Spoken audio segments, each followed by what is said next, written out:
Sweet. Okay, we're live. Hey everyone. Hopefully, this is going to work. Okay. Okay. Cool. We got some people on. Right. Let's get Paul on here. Just give it a sec for him to request. Let's just boom. Bum bum bum bum bum.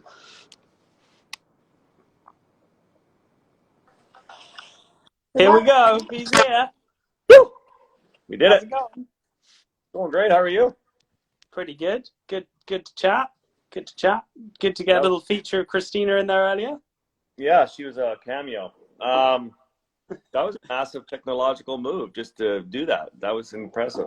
I mean, the fact that this has happened successfully so far, fingers crossed the connection holds. Yeah.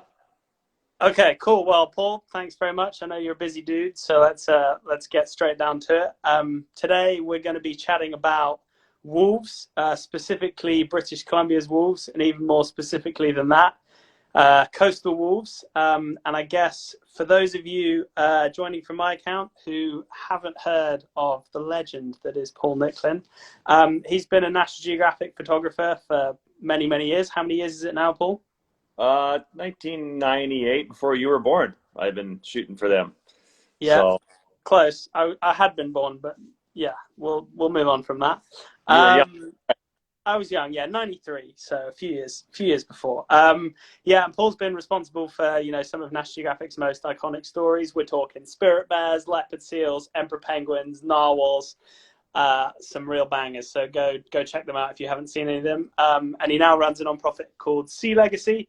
And I think the thing that I really like about Sea Legacy is that, unlike many conservation organizations, you guys point out that wildlife conservation must include people, because if we just talk about wildlife and focus on the wildlife, it's just not a sustainable model. And I guess you guys also point out that wildlife conservation is good for people too. It shouldn't just include them; it's good for them. So yeah, thanks for doing that. Specifically, coastal wolves. I guess your link to coastal wolves was October 2015, National Geographic magazine story on coastal wolves, and I guess that's kind of brings me on to my link to coastal wolves. Let's hear about you. This is exciting. I lived on Vancouver Island, which is where you are right now, for 3 summer-autumn seasons, and following Paul's 2015 story on coastal wolves in 2016, I made a series about coastal wolves, a video series for National Geographic. So that's us. That's our story. What's that? I want to tell a quick story. Okay, go for it.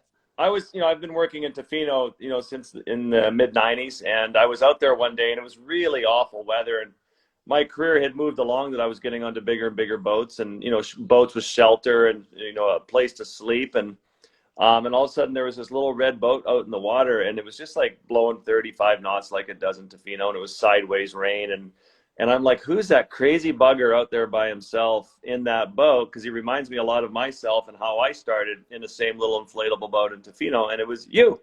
And soon after, you were on the boat with Mike White, living in luxury as well. So that's my first time. I saw you out there suffering, which reminded me of myself before we ever met. But I digressed. Keep going. Do you know the second time we met? No. Do you remember? I found this picture. I thought it would be. Oh, there you go. That was, wow, you were just a child, huh? Yeah, real strong. Anyway, moving on. Let's get on to the wolves. We got sidetracked.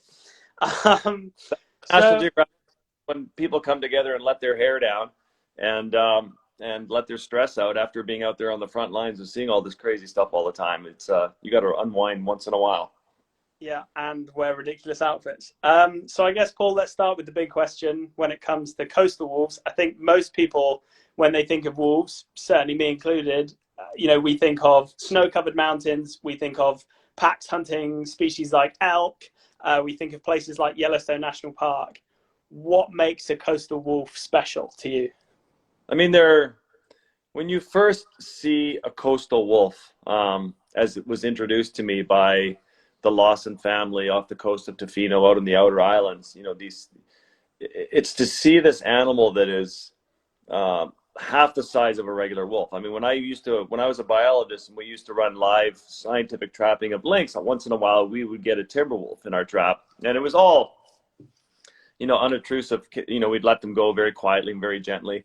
But to see a timber wolf that's 150 pounds or 75 kilos, and then compare that to these coastal wolves, which are very skinny, very tiny. One of the craziest things I remember with a coastal wolf, you have this image in your mind that these animals are these voracious predators that are out there killing everything that they see. And these wolves had just been feeding in the intertidal zone, and they're lying there in the grass, and I'm there with my camera and waiting for something to happen, and all of a sudden this deer walks out of the forest and right in front of these wolves that are all sleeping.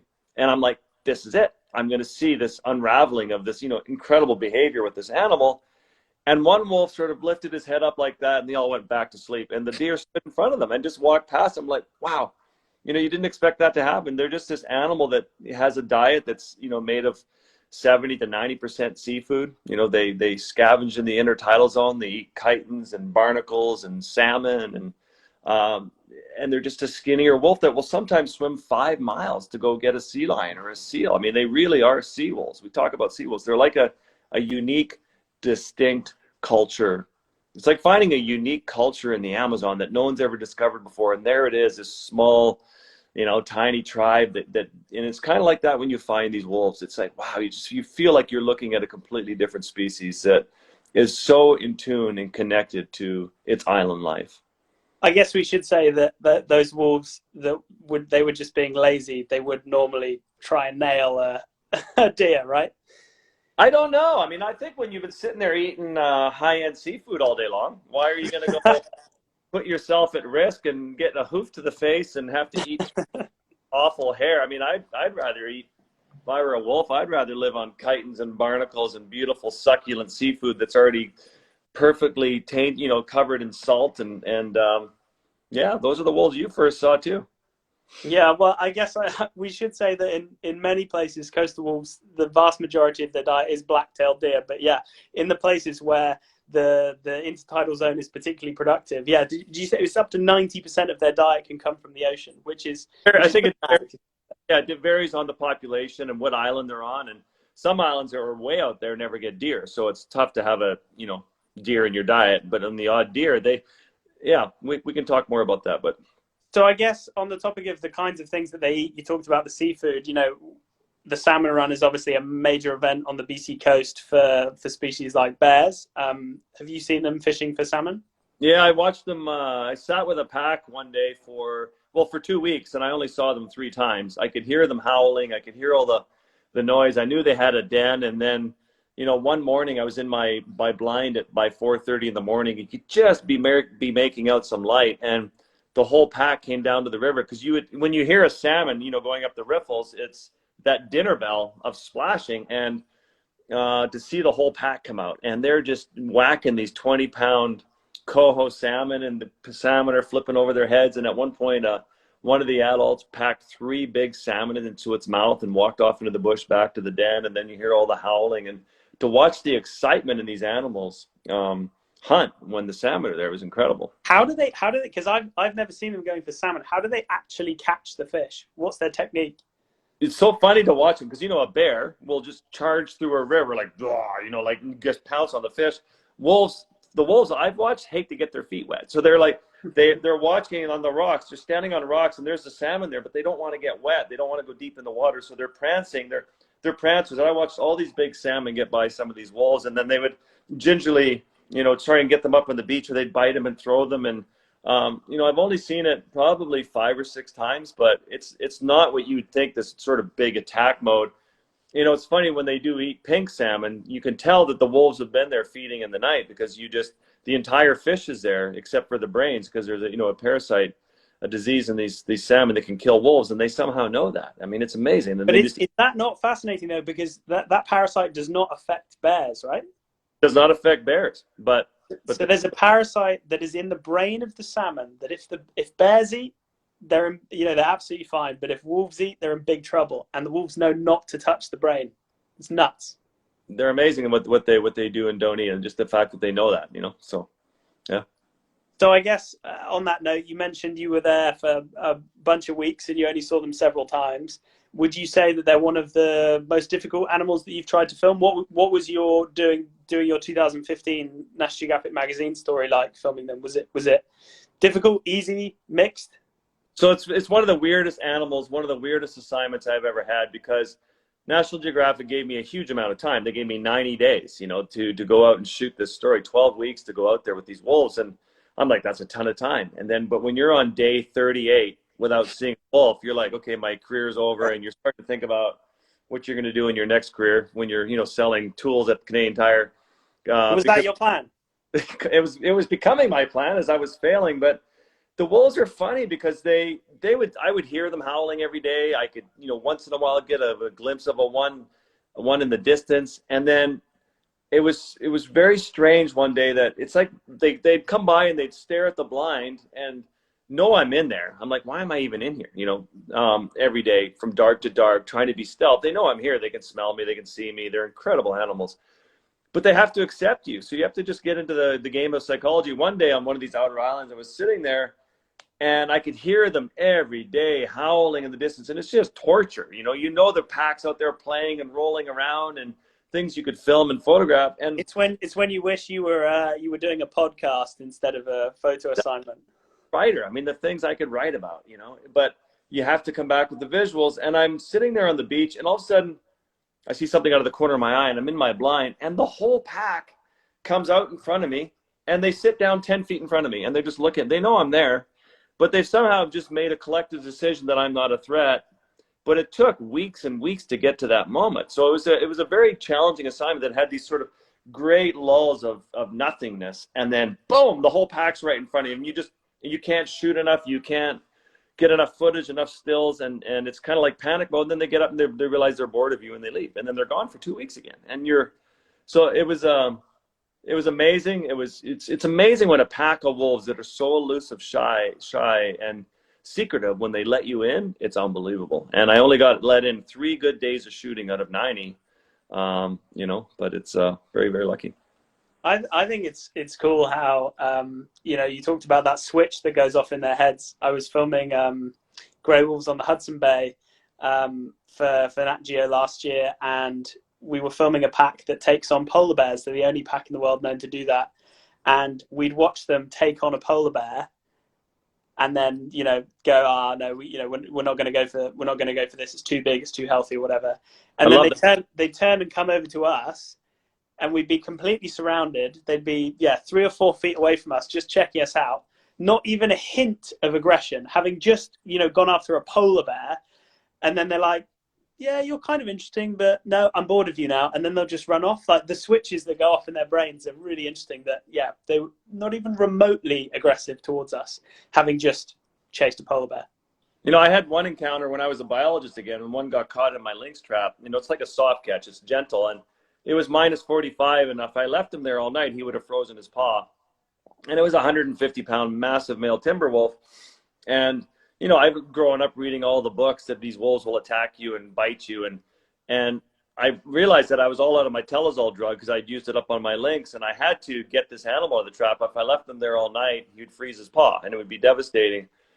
And so I walked up to him and I started to talk to him. I'm like, dude, I don't have any drugs for you. I'm going to have to just sort of pin you down and take this off your. And so I made a little V-stick and got the V-stick over his neck, and he's just looking at me holding up his paw. Here's an animal that could, take your hand off. And I realized I didn't need the stick, and I just put my hand on the scruff of his neck. Again, it's minus 40, and I reached down, I took the trap off his paw, and he's holding, and I let him go, and he didn't bolt out of there and run off. They're just so smart and so aware and understood my intentions, I think, and he just stopped about 10 feet away from me and was just watching me as I said goodbye to him. And it's just, these are the animals that I've never had once a scary encounter with a wolf. I mean, I wouldn't want to be a rabbit or a chitin or a barnacle, but they're incredible. On the topic of being a rabbit or a chitin or a barnacle, does their role go beyond? I guess could you talk about how their role goes beyond just regulating their own prey? Yeah, I mean everywhere. I mean, wolves are famous for finding balance in an ecosystem. That's what they do. They remove the old, the sick. And it's it's proven time and time again. You look at Yellowstone ecosystems that are collapsing, your reintroduction of wolves, and all of a sudden it's found balance and it's thriving again. I mean, they obviously, through 4 billion years of evolution, we've arrived at a point where this animal plays a crucial role in that ecosystem. I Without think them, that Yellowstone, example is the classic one. That idea of a trophic cascade that they kick off, and it's not just their immediate prey, things like elk that they're regulating. They found that after the wolves were introduced, the abundance and distribution of neotropic migrant birds, so birds that were spending the winter in Central and South America, were now doing better in Yellowstone as a result of the wolves, because of all the different ways that they changed the habitat. It's pretty cool. Yeah, it's really cool. I mean, it's and I know we're going to get into hunting stuff in a little bit, but yeah, it's just unbelievable to find an animal that plays such a crucial role in a habitat and finding ecological balance, and sort of how vulnerable and fragile they are as well. It's Well, I guess on that note, then I think it's really easy when you see pictures of coastal wolves, on the amazing, temperate rainforest coast of BC, that you could paint this idyllic picture of them, roaming in these magical places, and you hardly ever catch a glimpse of them, and when you do, it's just so special. It would be really easy to be lulled into thinking, they are, sort of untouched by us. But I was pretty shocked to read that in British Columbia, more than 1,200 wolves are killed annually for recreational purposes. That number's probably higher because there isn't mandatory recording in a lot of places. It is legal. And the recreational hunting of BC wolves really hit the headlines recently with that wolf Takaya. And I guess could you speak a little bit as to the story of the wolf Takaya and what happened to him? I mean, Takaya is an incredibly famous, male wolf that somehow at some time came off of Vancouver Island, and these are wolves that swim, and he's swimming out in off of Victoria, getting caught in the 7-knot currents that race around Race Rocks and the islands, and he ended up on an island called Discovery Island. And a lot of people took interest in this wolf. The First Nations were protecting the island, trying to give the wolf his solitude. But Takaya really, more of a timber wolf, but really took up the life of a sea wolf. Started to eat harbor seals, and started to eat, life on the island. Just the footage that people like, Cheryl Alexander and other April Bents and other local filmmakers were coming back with is incredible, where this wolf would identify all these geese nests on the island, and he would never eat the eggs. He would just wait. I mean, he's so smart that he would mark the nest with urine, but then he'd watch the eggs develop and grow. Like, why would you eat an egg so early on when it's going to grow into something bigger? So it just became a real survivalist. But everyone became so, the human emotional anthropomorphic story of this wolf that's lonely, and he let out these mournful howls. And of course, wolves are designed and evolved to have mates, and eventually, after 8 years of this famous wolf Takaya, escaped its island, and all of a sudden appeared in the city of Victoria, which is just not far away, a mile away. And now it's downtown Victoria, and all of a sudden, oh my God, we have a wolf amongst us humans. How can we have such a dangerous animal wandering our streets? And of course, other people were very concerned about this probably one of the most handsome, beautiful wolves I've ever seen. And so obviously what we always do, the conservation officers have to come in and deal with it. And luckily, they didn't dispatch it like they sometimes do. They captured them and moved them. Do you want to tell the story from there? No. I think I guess the only thing to add that I thought was awesome. I mean, the goose egg thing is a great example. The other one that I really liked, Chris Darramont, who's a really prominent coastal wolf biologist, said that that wolf really pushed the boundaries of what we thought ecologically a wolf was capable of, in terms of that island is incredibly small, and so food was a big thing, and you mentioned how resourceful it was, but also I read that in the wintertime it was wet enough so that there was plenty of fresh water for the wolf to drink, because obviously it can't drink the salt water. But in the summertime, when it got really dry, there was no open water for it to drink on the island. So it actually was seen digging down. It was making its own well. I just love, it's totally like a survival show. where it's yeah, figuring out how to get its food and water. It just shows just how adaptable they are. But yeah, sorry, go ahead. Sure, he really illustrated too how fragile they are in human presence. Even though this wolf would sit there all day long watching fishing boats and sailboats and kayakers go by, it really didn't like people coming on his island. He would get really upset and howl and make a fuss when people would come onto his island. So, and I liked it that the First Nations realized that, and they would protect those rights of that wolf. You know, that was his island now, and that's kind of the right mentality that we need to have with these species, where they come first. So you mentioned that, you know, it had its little 48 hours of running around downtown Victoria, and, you know, getting the police on the run around, and then it was tranquilized and moved. What happened next? Yeah, so I mean, you know, as they do with animals, they try and take it to an area where A, it's not going to come back and find itself in the same situation, and B, where it's for the safety of the animals. So they take these animals to remote areas, you know, as far away generally from humans as possible. And on a place like Vancouver Island, it's still pretty wild. There's still a lot of wild spaces, but you know, with the human population growth, it's there's sort of people everywhere. But so they went for the best option and released them into the wild. And you know, everyone wished Takaya well. And within 2 months, a hunter had shot and killed Takaya. And you know, because Takaya was tagged and marked, so they knew instantly that this was the famous wolf of Discovery Island. And you know, so that's we know of Takaya's story because Takaya is a famous wolf, and we fall in love with this one animal. But what about the other 1,200 wolves that are killed? And what about the wolf call that's going on in northern BC, where they're trying to protect the last of, you know, care after, you know, human destruction and habitat degradation and oil, you know, oil pipelines and the oil industry. You're down to, you know, the last few remaining caribou, and also from overhunting, and they're like, oh, must be the wolves. Let's go kill 4,000 wolves now. So now we've got this big wolf program coming, and we just cannot help ourselves. But this conversation is more about the recreational, the sport killing of wolves, which has, as you know, I grew up in the north with the Inuit, you know, and I know what subsistence hunting looks like when the community needs to survive, to eat seal meat, to keep their families alive. Well, here we have wolves that provide no nutritional value. I often think when you look at hunters who are hunting bears, hunting wolves, they're looking at that wolf 150 yards, 200 yards away from a scope. It becomes this villain that they have grown in their mind through time that they need to conquer. You and I as filmmakers, you've had wolves eating your bootstrings pretty much. I've had a pack of wolves 10 feet away from me all start to howl. The concept of pulling out then a gun and smoking an animal that is just trying to eke out an existence makes absolutely zero sense. Well, I guess on that note, you talked about, you know, Inuit hunting and things. I think, you know, it's really important that we make the distinction between, you know, trophy hunting for sport and hunting for other reasons. In the case of these particular wolves, I guess, you know, let's look at for a second the possible arguments for killing these wolves. How could we possibly justify killing these wolves? So you mentioned, what did you already mention? You mentioned food. Okay, so can you eat a wolf? Can you eat a coastal wolf? I guess if you were absolutely starving to death, but you would, when there's deer absolutely everywhere, you would be. So the answer to that is no. Let's just no. Right. Okay. Yeah. I guess, you know, on you know, lots of people in lots of places make their livelihoods from the fur of animals.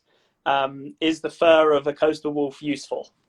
Coastal wolves, absolutely not. I mean, it's actually kind of a little bit of a, you know, when I first saw one, I was like, oh, it's kind of mangy. It's kind of like, it's not this big, burly, furry timber wolf that you see in the movies. You know, it's kind of, I mean, Takaya aside, Takaya was an incredibly beautiful wolf, but you know, sea wolves, the wolves out on these islands generally are, you would not want that fur for anything. Okay, I guess the other potential reasons, you know, we've talked about, you know, the need to protect ourselves. I think the evidence, despite what, you know, storybooks say, the evidence for wolves killing people is next to zero in history. You know, you're much more likely to get killed by a toilet or a flying, you know, champagne cork or a squirrel or something. So we can kind of rule that one out. You know, I think a very common argument for you know, killing wolves around North America is conflict with livestock. I guess in the case of coastal, well, I don't guess, I know in the case of coastal wolves, very rarely their habitat is conducive to raising livestock. Is that what you found in your experience? Yeah, I mean, you have to think that, wolves have been existing for tens of thousands of years, hundreds of thousands of years, and then through time we have started. Oh, we need to clear the forests. We need to plant, you know, grass, and we need to have cattle and livestock and sheep. And wait a minute, what's this predator coming to eat our animals that we've just moved in here, and we're trying to grow this food? So, I mean, in British Columbia, for example, in British Columbia, we've had multiple eradication programs. It still goes on where you need to eliminate. You think throughout the United States, just outside of Yellowstone now, they still have eradication. You have eradication programs, and where the government funded using taxpayer dollars to kill 4,000 wolves in British Columbia to save a handful of caribou that we've already overhunted. So it's the wolf has sort of always become the villain in these stories, from Little Red Riding Hood and on. It's so that's obviously, at what point are we going to put these animals first? So, I mean, I guess in the case of coastal wolves specifically, then I guess in some parts of their range, like on, central parts of Vancouver Island, I guess, there's potential for conflict with livestock, but it's pretty minimal considering generally they live, on these coasts that have steep relief, loads of rainfall, so not particularly good. So I guess livestock is pretty minimal. Sorry, go ahead.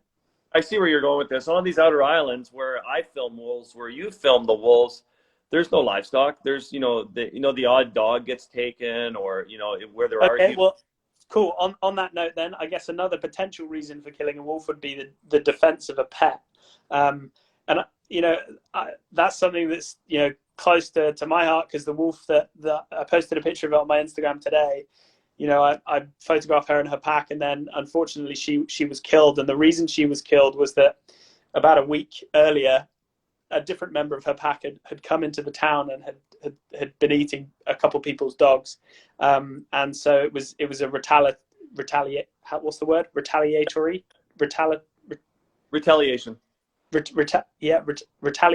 kill. I don't know what the phrase is, but anyway, yeah, we'll go retaliatory kill. Yeah. Yeah, retaliatory kill, and whilst I have empathy for the person that, the people that lost their dogs, that must be terrible. The idea that killing the wolf is actually a good solution is flawed in itself, because the moment you start killing wolves, they have such a complex social structure, particularly if you're killing one of the older wolves in the pack. You lose local knowledge to exploit the natural prey base, so there's every chance that you could increase human wildlife conflict. And I guess on the case of you mentioned about Takaya and people coming on his island, there was a case actually when people brought a dog onto the island, and he wasn't happy about it for obvious reasons. And I guess it all comes back to when you analyze most situations with people and large carnivores, the issue is not managing the wildlife. The issue is managing the human behavior. And I guess we just got to have, the mindset that if you're enjoying a wilderness area, only take dogs where you're allowed and put them on a leash, and you're going to solve a lot of problems. I mean, that's almost all of it when it comes down to wildlife. It's managing human behavior.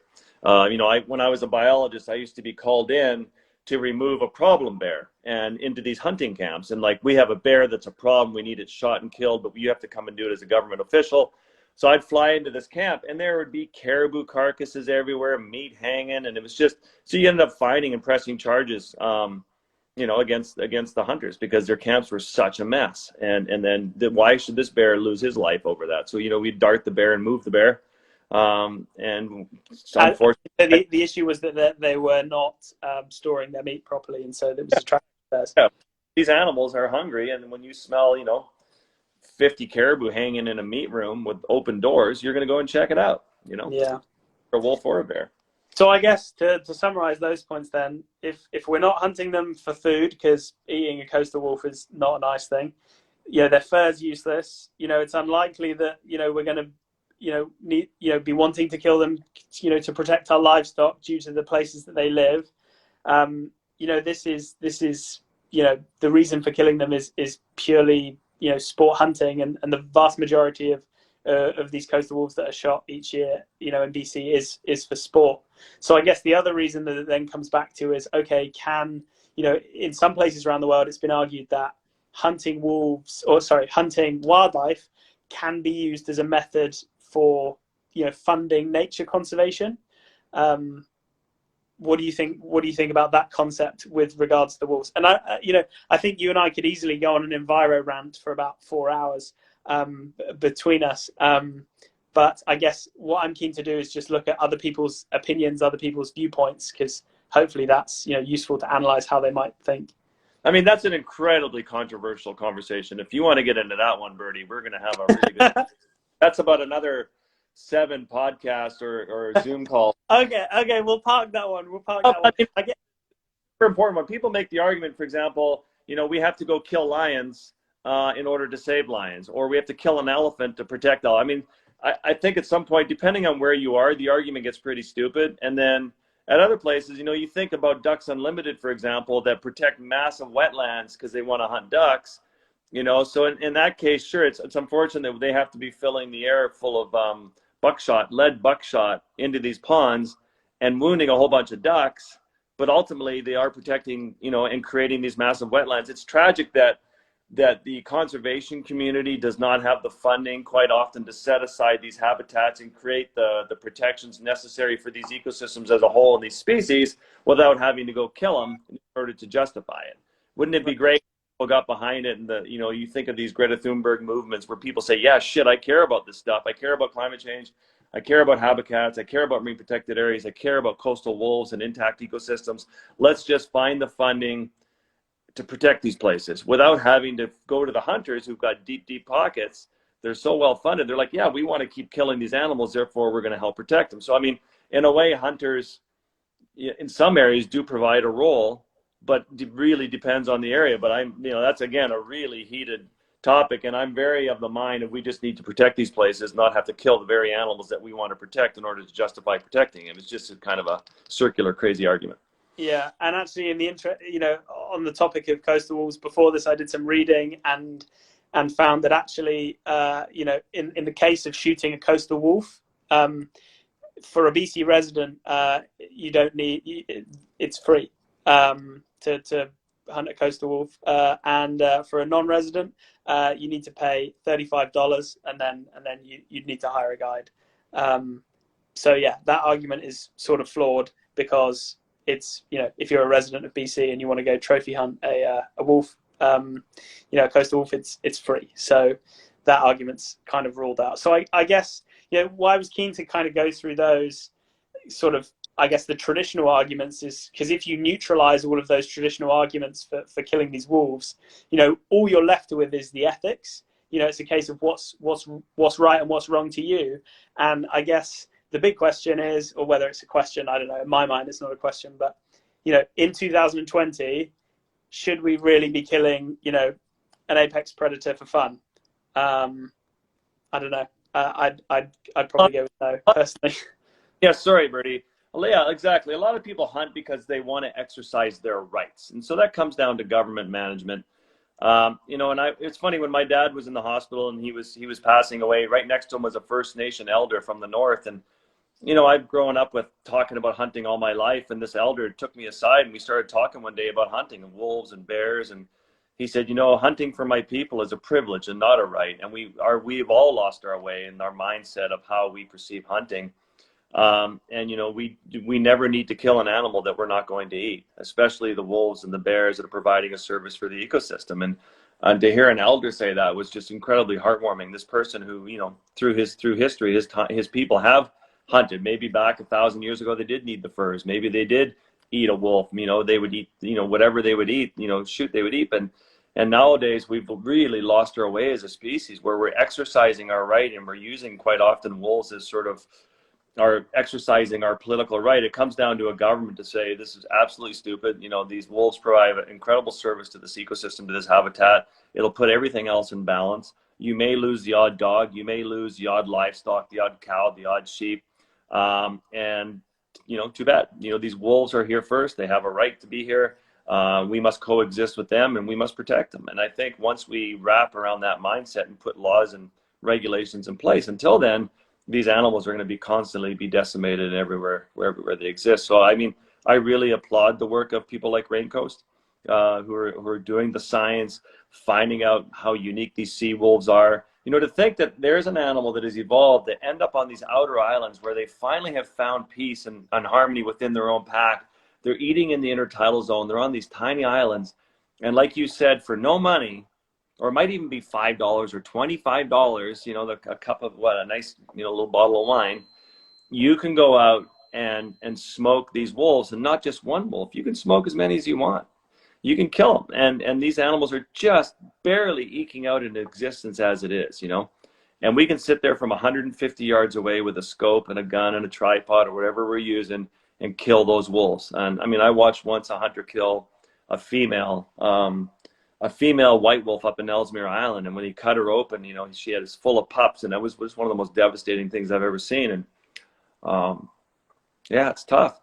Yeah, and I get you mentioned, Raincoast Conservation Foundation, and the reason that we're chatting about coastal wolves today is, well, one, because chatting about coastal wolves is good fun, because they're such special animals, and having a heated conversation about the ethics of hunting and all that kind of thing, but also now is an important time because Raincoast Conservation Foundation, who you mentioned, do really important work, but they are launching a new campaign to basically, as Paul said, the way to stop this is if you want to come back to exercising the rights, we just got to change the rights then. So it's to change the law. Currently it's legal to sport trophy hunt coastal wolves, wolves in BC.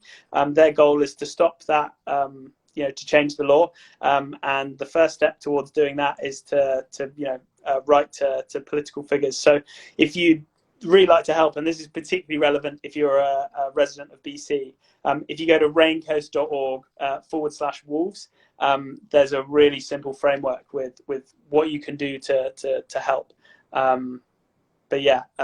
Ultimately, you just need to get the law changed. And that might sound, well, I guess the reason I love this, Paul, and maybe you can speak to this, the reason I love this as a solution is that so often when I've been lucky enough to go to lots of cool places around the world that have really hard conservation issues, many of those conservation issues are so big and so daunting that trying to solve them seems, if climate change is the issue for a particular species, trying to solve that seems so difficult, whereas there's a simple problem and a simple solution. So if we can get behind that, that'd be awesome. I don't know, do you have anything to say to that, Paul?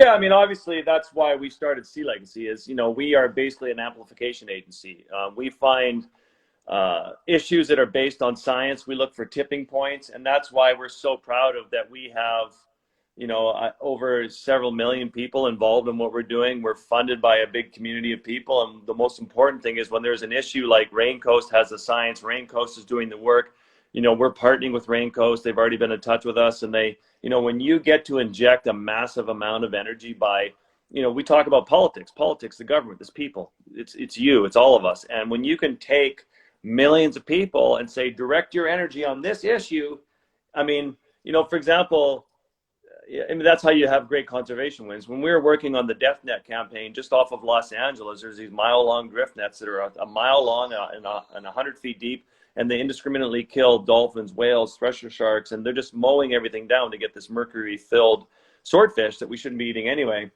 And so, people have been working on Howard Hall, the great Howard Hall, one of the most iconic filmmakers of all time, next to you.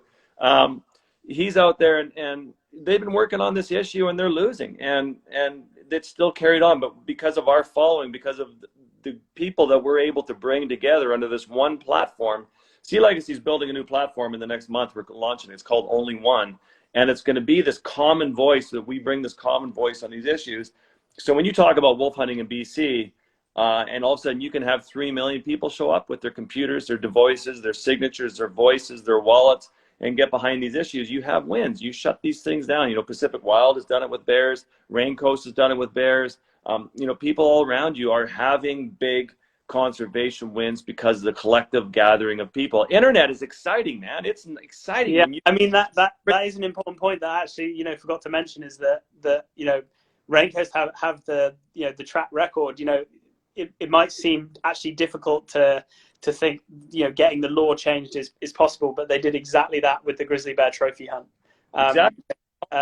trophy hunting is of grizzly bears is now banned. They changed the law, so we know how to do it. We've just got to change this demonization of wolves as a way of justifying hunting them for fun. Exactly. And for ego and for whatever. If there's no ethical reason to hunt wolves, there's no nutritional reason to hunt wolves. They provide a service that we're removing. It's just ignorant and wrong. And I think the government is just, lost in their archaic ways, and they're slowly coming around, but they need a nudge. And that nudge is going to come from all of you, from millions and millions of you. And we're going to see, we're just going to have one conservation win after another. Otherwise the next pandemic's coming. As the planet gets weakened, it's going to keep fighting back, and these things suck. I don't want to be pinned at home. I want to be underwater somewhere filming, and so do you. I need to see more of your amazing footage. So, yeah. Well, I mean, yeah. So to summarize, if you want to help out with this campaign, head to Raincoast's website, raincoast.org/wolves, and there's a framework with how you can help with trying to get this law changed. But Paul, I know you're a busy dude, so thanks a bunch. It's been good chatting. Thanks very much for your time. What are you up to the next few days? Testing my rebreather. I can luckily dive right out front here, and just those are nice, safe diving devices. So I'm going to go work on that and just get ready when this all lifts. My boat's getting ready to launch, and we have nothing but conservation projects backed up that we need to be on the front lines of telling these stories. And what are you doing next? Yeah. Well, I guess it's a strange period of downtime for me. I'm usually away the whole year. So it's been difficult adjusting. But grateful to be in a position where it's kind of nice in a way to take a step back for a bit, because you get so lost in the nitty gritty of setting up the logistics of shoots and finding animals and how you're going to film them. Sometimes it is easy to forget, okay, let's take a step back here. How can we actually make sure that, we're doing the best we can for these species that give us so many amazing encounters. Gone are the days when just filming an animal is a way to conserve it. We've shown that it's been shown that has very limited benefits. So it's trying to figure out, okay, how do we take what we're doing and take it to another level to make sure it has the impact that it needs to. Yeah, absolutely. Well, thanks for the work you're doing, Bertie, and keep crushing. You're a game changer in media and inspiring me. So thanks for everything, and let's keep having these conversations. Cool. And now we know how to do Instagram Live, and we got it to work. We do more. So I have my team. I can't believe we pulled that off. Thanks for talking me through it. You it's good that you're young and savvy. I like it. Cool. All right. Thanks, Paul. Have a great day. Thanks very much for tuning in, everyone. Hope you have an awesome day as well. Yeah. Go Coastal Wolves. Everybody, some great questions. Well, half the comments have been about your eyes, Bertie, so I'll let you deal with that. All right. Have fun with them. Bye. Bye.